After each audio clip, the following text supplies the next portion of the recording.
Hello, good morning, my name is Ben. Happy welcome to the next video at RESQ. If you want to mail in a device from all over the world, it's fast and easy. Just go to resq-repair.com and click on create order.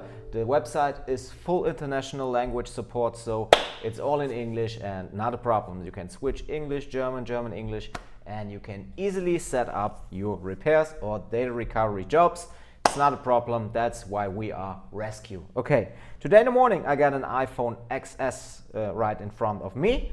It looks a little bit like somebody gunshotted in the screen, and it comes from another business partner, and he writes in the order that he already tested another touch screen, another display, and the phone got no touch. And I will now have a look how to solve that issue. Okay. Let's go. So here we have the gunshotted iPhone XS. So this screen isn't working anymore at all. You see here that it's on, but you see it's not, you can't move anything. So we now just have a look if it's only the screen, and if not, we will just have a look for fixing the board, because data wants to have, because the customer wants to have the important data. Let's see what we can do here. So just open up and let's go. Many people asked under the other videos for a short tour around the new company building. You have to ask Andy because he has to film. So I think we can arrange that today at a time, because it just takes some minutes, and then I will just give you the video for the new company building. Okay, so we just separate the screen here, take it off, lift it off, and before I just take off the board, we just have a look with another screen. What about touch function? So boot up. I don't know if there is a personal image in the background, because I didn't check it before. So let's do it like this. Boot up the phone. We see an apple. That's pretty okay. And we wait for a boot, and then we just check if the touch works or if the touch works not. While that, I just open up ZXW iPhone XS.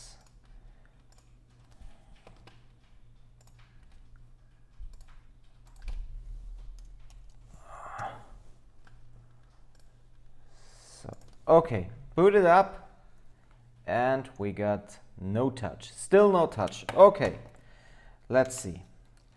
Just lift out the screen, and before we take out the board, we just check the diode mode readings. So ZXW, I do it right here so you can see under the microscope. And here we have the touch connector, and here we, so here we have the values. Just switch it like that, and here we have the values. Okay, so let's see. Take the probes, go to diode mode, red to ground, and black to the pins. So we should have 354 here. We have open line, Here we have reading, Here we are open line. So we can stop it at that point, because here you can see it goes to Razer Mozy, it goes to Razer, AUP to Razer Con. So it's like we have a lot of disconnections here, so we can stop at this point. And we know that the problem needs to be the sandwich. So we go to the on-hands camera. Okay, if we only got 1 point, we can have a look if it's just a small part around the connector. But if you see, you start measuring and you see, oh, there is 1, 2, 3, 4. Just stop it. Stop it. We have a sandwich board. So we had a hard impact for the screen. So I'm pretty sure if we take out the board, we can see that something is disconnected, right, without separating the board.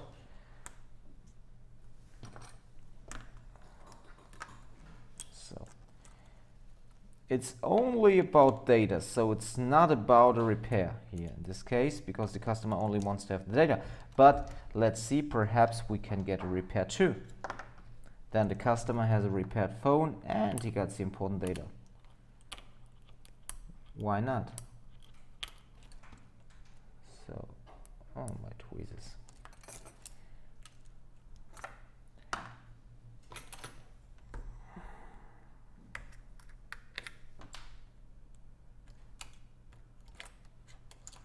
Lift out the board. Oh, that looks pretty okay. Let's have a look directly under the microscope.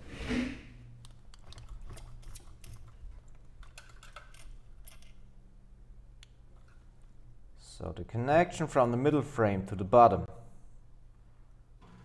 looks pretty okay. So we just separate the top layer from the middle frame, and let's see what we have here. So we go to the on-hands camera, we activate the preheater,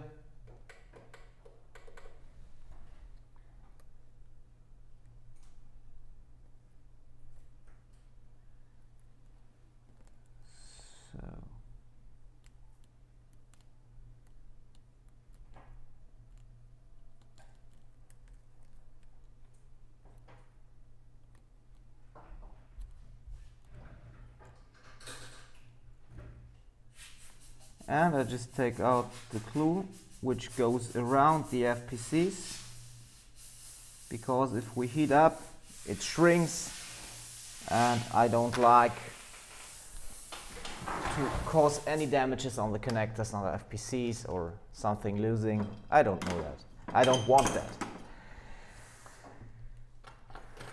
So we just do a cut here. And we help by using the hot air to separate the board more fast. It is more fast or faster? It's faster.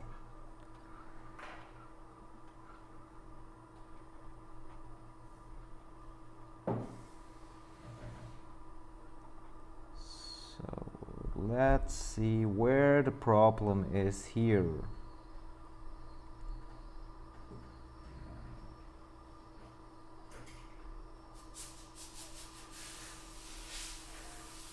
Is it about ripped pads?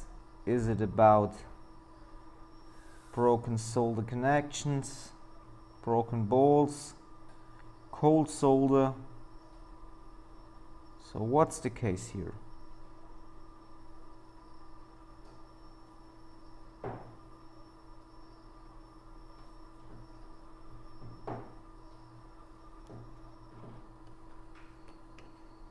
Okay, we have no ripped pads. I thought really it would looking more bad than that. So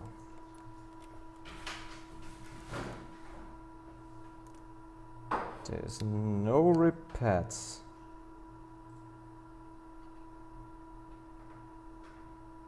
No ripped pads, okay.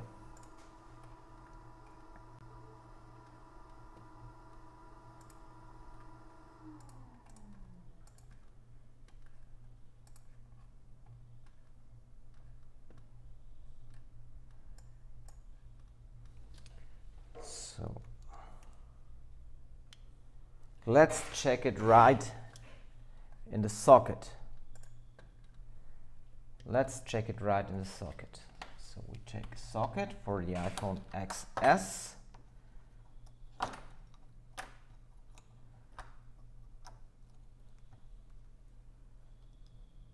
socket for the access.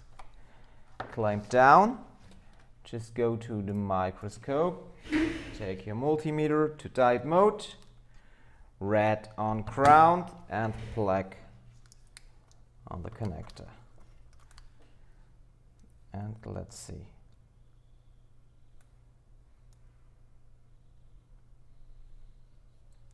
Red on ground now. And we have reading again. Reading again, reading again. Okay, looks like really we only have a disconnection between the top layer and the middle frame. So I think about ending up this video now at this point, because I don't want to do, or let me just check something, because I won't do reball here because it's data recovery. And why doing a reball? We only have some rib pads which are ground, and that's not a problem. So you can see that here. I give you to the microscope here only the three ones, and done. So just solder that tiny thing back 190 degrees on the preheater.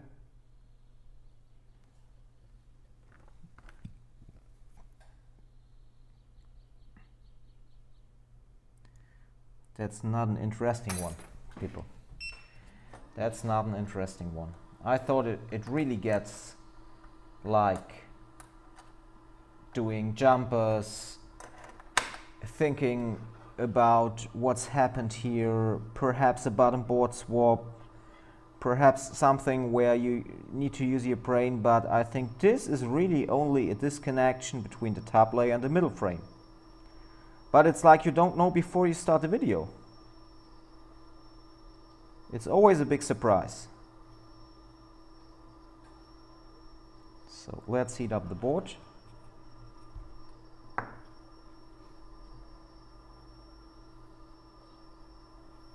And in this case, this is not only data recovery, this can be repaired too. But at first I just want to solder back top layer to the middle frame, getting the data, and then I just quote a repair, quote a data recovery. So data recovery in this case is cheaper because it's only resoldering the board without doing a reball. And I quote a repair with a reball, and if the customer says okay, I want to get a repair too, then I separate the board again and do the board reball. But I don't do this before I got a feedback.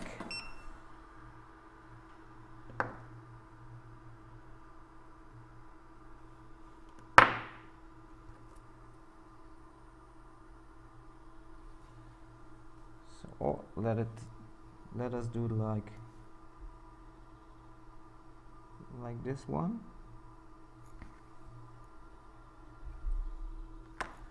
Okay, and then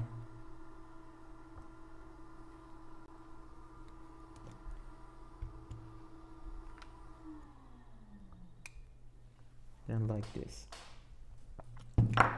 just with a little pressure on here too. Just use some hot air again.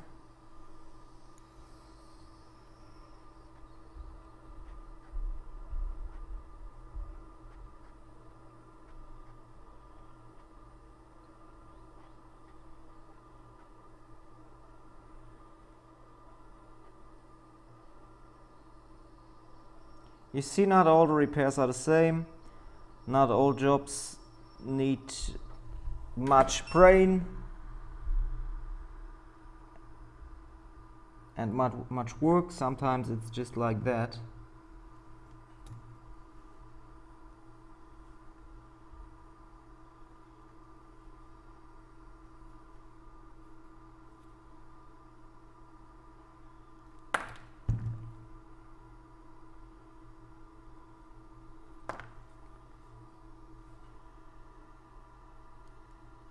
Okay, Turn off the preheater, wait a short time.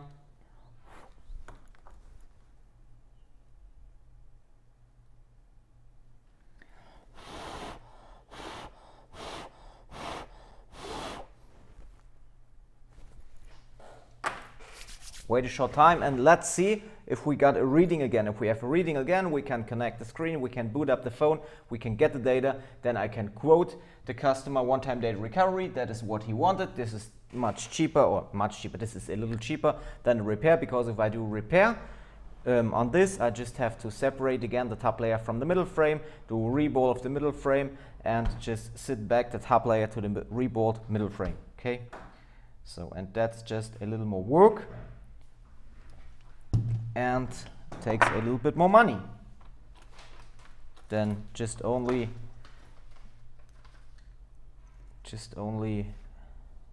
separating and sitting back the top to the middle frame, top layer to the middle frame.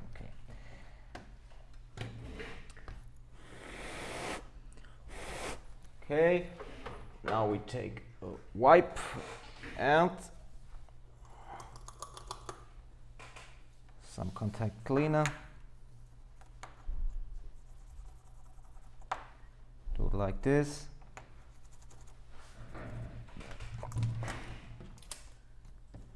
So now we just check for reading.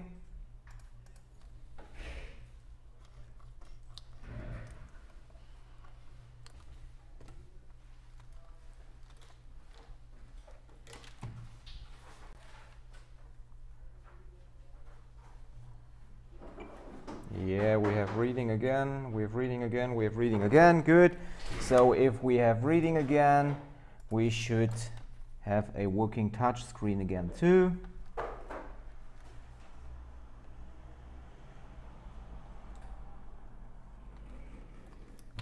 So connect the FPCs and starting the thing by using the power supply.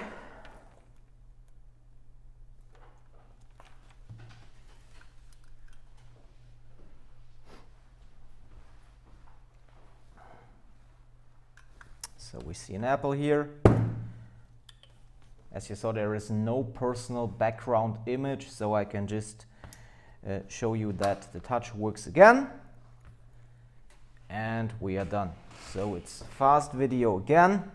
It's not like swapping CPUs and doing reballs and setting up jumpers and things like that. It's just basic, and you see that the touch is working again. Only a disconnection between the top layer and the middle frame caused by a hard impact, and we could fix that just by getting up some heat, some weight, and getting up the board back together. Okay, now I will talk to the customer if he wants a repair. If he wants a repair, I have to give guarantee, 12-month guarantee function of all. So I need to do a reball, so I'm safe that I not got cold solder or broken bolts after a short time. So I have to talk to the customer, only data recovery or repair. Okay, I hope you liked the video. Anyway, we didn't much within this video, so yeah, I think you should buy an ICC Pro. It's a tool which, in my opinion, every technician in this world should have on his table.